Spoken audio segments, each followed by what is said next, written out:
There is, there's lots to tease. The return of old characters to the show, death or two, an extended finale.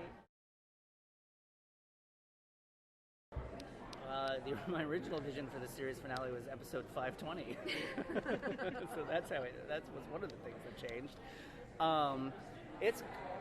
It's always evolved. Once I knew that the network wanted another 20 episodes, we were in a little bit of trouble because of filming schedules. So we had to get a little creative with people like Dylan O'Brien, who still wanted to do the show, but was under contract to Fox and had to go away for several months. And I said, well, if we're going to do it, I've got this idea about memory loss and how to keep styles in it. And then for these last 10 episodes, I knew I wanted to separate them out. Part of it was going back to Scott McCall's character, going and saying, all right, how can we finish the Teen Wolf's story? How can we finish? So we started with Scott, and it was Scott being hunted. And we decided, let's end with that as well. Let's come full circle. And it's sort of a season of the rise of new hunters. So, and it's led by Sibongile Miambo, who I hope I pronounced her last name correctly, who is phenomenal and a wonderful person, and she's going to make a really good villain, I think. And you see her in the newest trailer. You see her in both trailers, but she gets more of an introduction in this trailer. I hope people really like her because she's great. Yes, there's a sort of a group of new young characters, Froy Gutierrez and Andrew Matarazzo. Proud of myself for pronouncing those correctly. They play young students in Beacon Hills who are sort of also rising new hunters as well.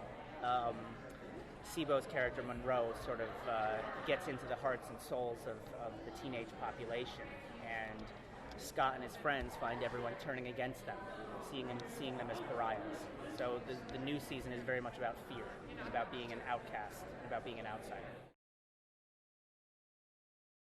Yeah, well, we looked at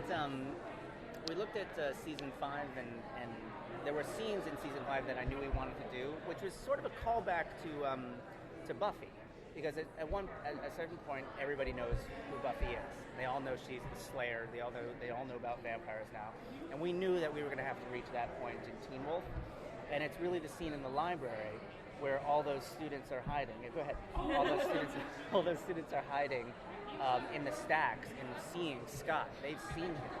So one of the first things we start out with in the beginning of 6A is people talking and saying, "I know what." People don't say anything, but we all know what we saw in the library that night. So that's where it starts off. That was confusing, wasn't it? I don't know anything about that. You'll have to wait and see. Yeah, exactly what Jeff said. Just listen to whatever this man has to say. You know, I get these few moments at my own minor celebrity here.